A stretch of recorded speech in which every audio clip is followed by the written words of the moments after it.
नमस्ते। कल हमने बात की थी संविधान सभा के अंतर्गत क्रिप्स मिशन और कैबिनेट मिशन। अब संविधान सभा में हम आगे बढ़ते हैं और संविधान सभा से जुड़ी हुई बातों पर चर्चा करें। ध्यान रहे कि संविधान सभा को लेकर कई चीजें होती हैं जो एग्जाम में पूछी जाती है। तो आज जो हम बात करेंगे संविधान सभा में, वो देखो कि भाई संविधान सभा में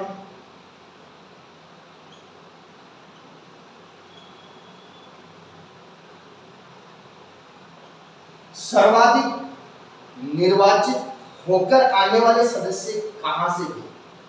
तो सर्वाधिक निर्वाचित सदस्य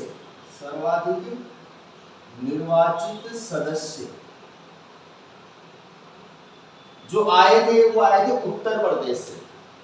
संविधान सभा में सर्वाधिक निर्वाचित होकर आने वाले जो सदस्य थे वो थे उत्तर प्रदेश से।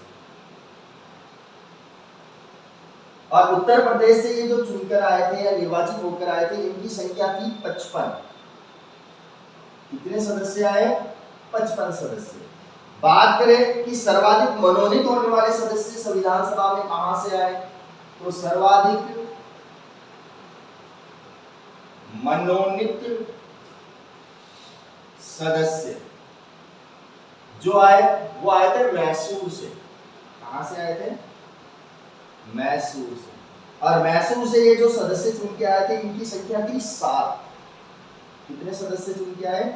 7 सदस्य। ध्यान रखना, सबसे ज्यादा संविधान सभा में निर्वाचित होकर आने वाले जो सदस्य हैं वो है उत्तर प्रदेश के, जिनकी संख्या बताई गई है 55। और जो सर्वाधिक मनोनीत होकर संविधान सभा में आए थे वो आए थे मैसूर से, जिनकी संख्या थी 7। इसके बाद में कि संविधान सभा में निर्वाचित होने वाले कौन थे, तो निर्वाचित होकर आने वालों में ध्यान रखना डॉक्टर B.R. अम्बेडकर, इसके अलावा सच्चिदानंद सिन्हा, बाकी और भी थे, इंपोर्टेंट ये है। इसके अलावा कौन से ऐसे नेता जो चुने नहीं गए थे संविधान सभा के लिए, तो ध्यान रखना नहीं चुने जाने वाले,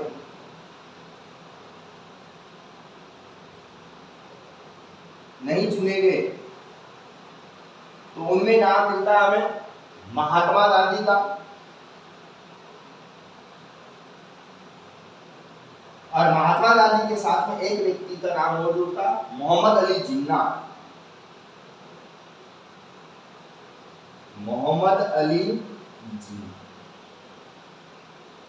ये दोनों ऐसे व्यक्ति थे जिनको संविधान सभा के लिए चुना नहीं गया था। संविधान सभा के लिए जो चुने गए उनमें सबसे फेमस नाम रहा B.R. अम्बेडकर का और सच्चिदानंद सिन्हा का।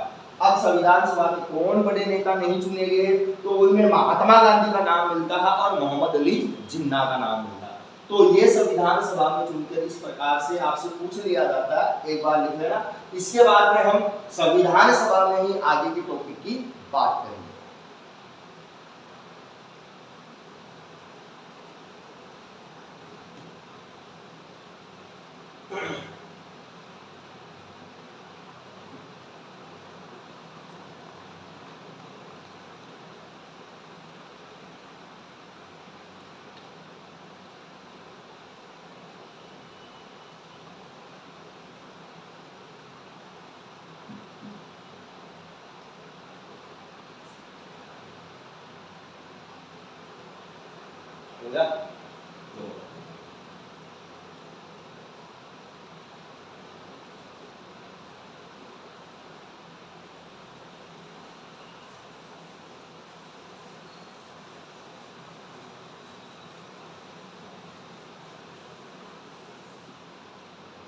आगे हम संविधान सभा में बात करते हैं संविधान सभा की बैठक।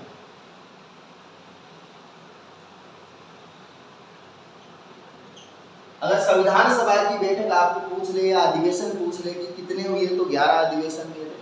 जो इंपोर्टेंट है वो है प्रथम 3। तो प्रथम 3 की हम बात करते हैं।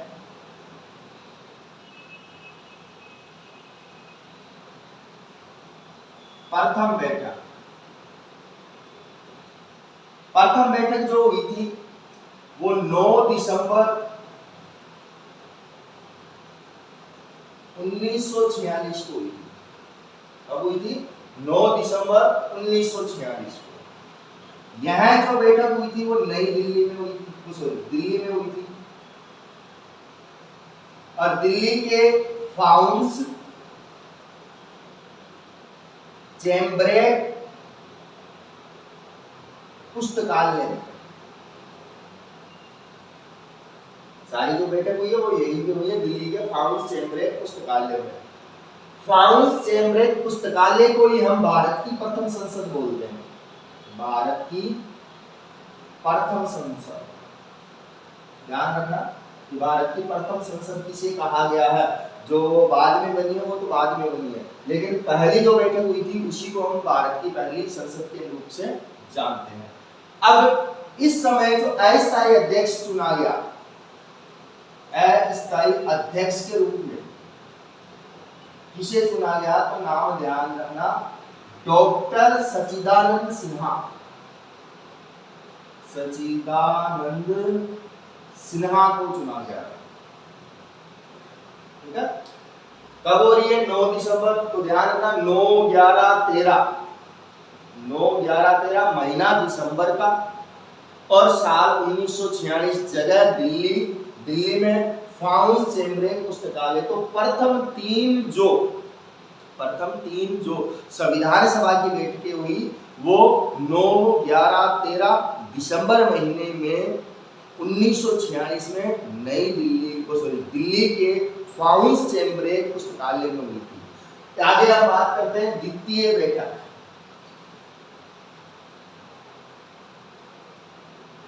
द्वितीय बैठक की अगर मैं बात करूं तो देखो मैंने क्या बताया, 9, 11, 13 महीना दिसंबर का रहेगा, साल 1946, जगह फाउंस चैम्ब्रेट पुस्तकालय दिल्ली। तो देखो 9, 11 दिसंबर 1946 को कहां पे? दिल्ली में हुई हुई। जगह कौन सी? वही फाउंस चैम्ब्रेट पुस्तकालय जिसे भारत की प्रथम संसद कहा गया। अब इस समय क्या हुआ कि जो अस्थायी अध्यक्ष थे डॉक्टर सच्चिदानंद सिन्हा, इनको हटा दिया गया और इनको हटाने के बाद में स्थायी अध्यक्ष चुना गया और स्थायी अध्यक्ष के रूप में डॉक्टर राजेंद्र प्रसाद को चुना गया। डॉक्टर राजेंद्र प्रसाद को चुना गया। और आखिरी जो 24 जनवरी 1950 के आसपास जो अंतिम बैठक हुई है, अंतिम अधिवेशन हुआ था संविधान सभा का, तो उस समय भी डॉक्टर राजेंद्र प्रसाद ही संविधान सभा के क्या रहे थे? अध्यक्ष रहे थे। तो बस पहली जो बैठक रही उसी में अस्थायी अध्यक्ष चुना गया था डॉक्टर सच्चिदानंद सिन्हा को। बाकी बाद में जितनी भी बैठक हुई उसमें स्थायी अध्यक्ष के तौर पे डॉक्टर राजेंद्र प्रसाद ने कार्य किया था। तो प्रथम हो गई, द्वितीय हो गई, एक बार इसे उतार लो, फिर हम बात करेंगे तृतीय।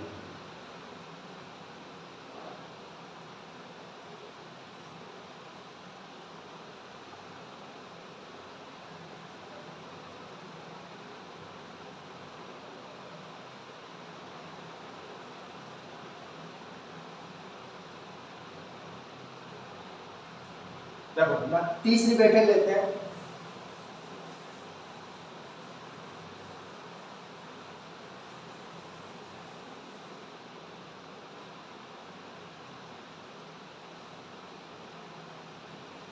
तृतीय बैठक तो मैंने क्या कहा? 9, 11, 13। तो 13 दिसंबर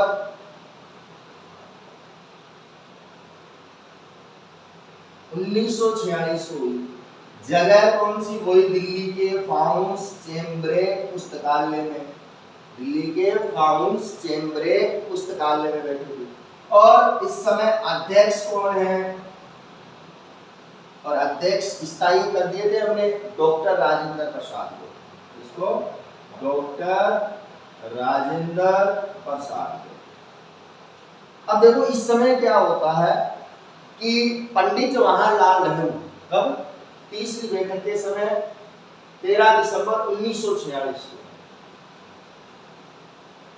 पंडित जवाहरलाल नेहरू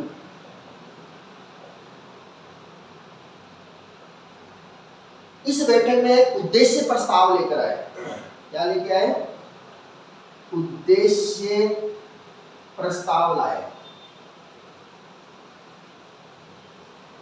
इसी उद्देश्य प्रस्ताव को भारतीय संविधान की प्रस्तावना कहा जाता है। ध्यान रखना, इसी को भारतीय संविधान की प्रस्तावना कहा जाता है।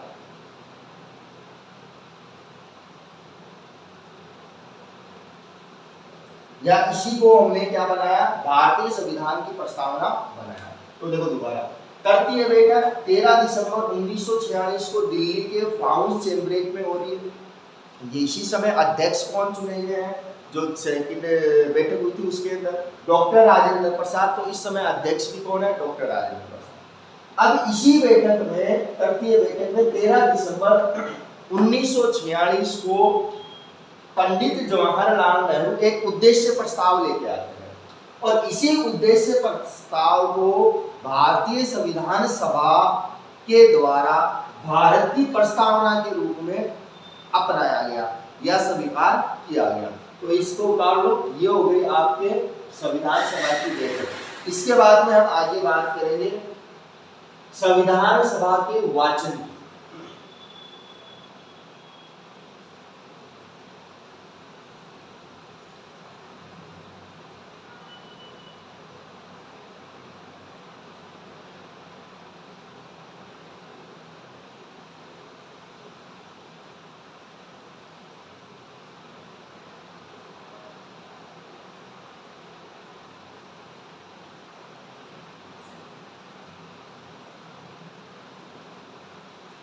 देखो आगे,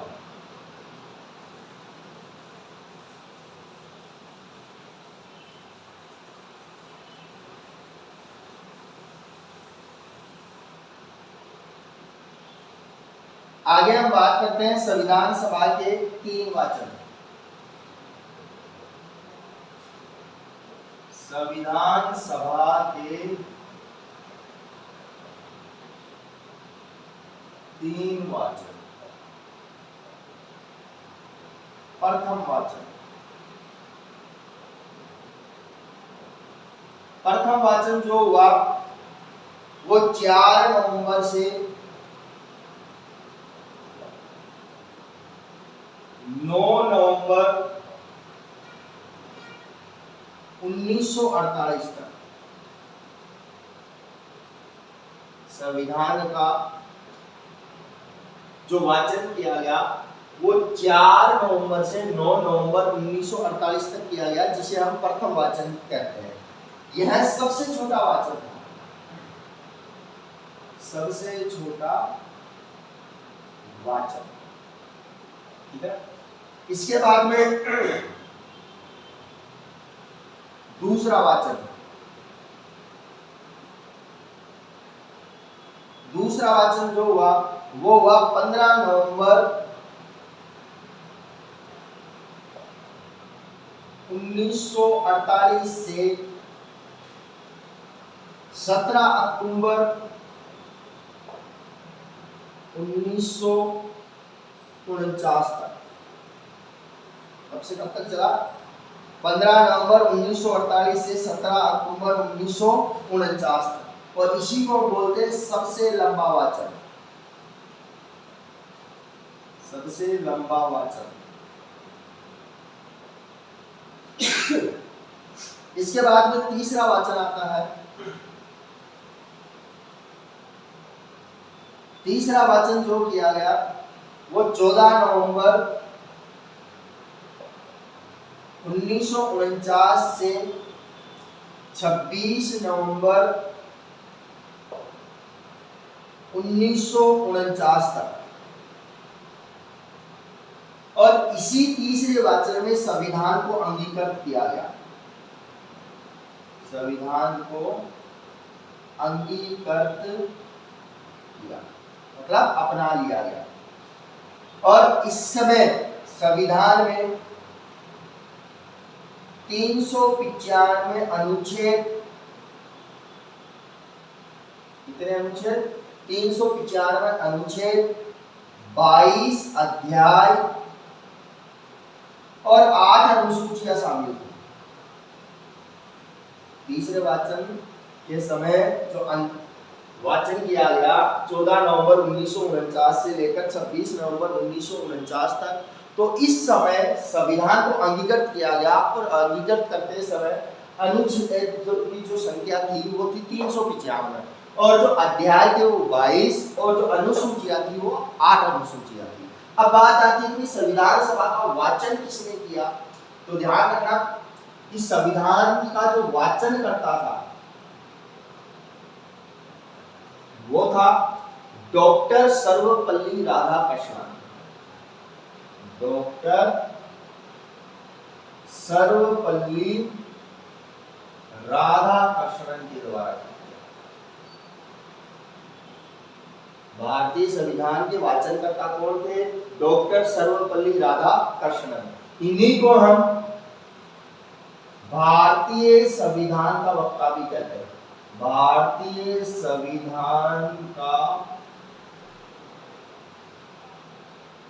वक्ता किसको बोला गया है? डॉक्टर सर्वपल्ली राधाकृष्णन को। देखो एक बार हो गया कि भाई प्रथम वाचन कब से कब तक चला, तो 4 नवंबर से 9 नवंबर 1948 तक चला। इसी को हम कहते हैं सबसे छोटा वाचन। दूसरा जो हुआ वो 15 नवंबर 1948 से लेकर 17 अक्टूबर 1949 तक, इसी को हम बोलते हैं सबसे लंबा वाचन। तीसरा जो था वो था 14 नवंबर 1949 से लेकर 26 नवंबर 1949 तक चला और इसी समय संविधान सभा के सदस्यों के द्वारा संविधान को अंगीकृत किया गया। इस समय संविधान में अनुच्छेदों की जो संख्या थी वो 395, 22 अध्याय थे और 8 अनुसूचियां थी। ठीक है, तो एक बार इसे उतार लो।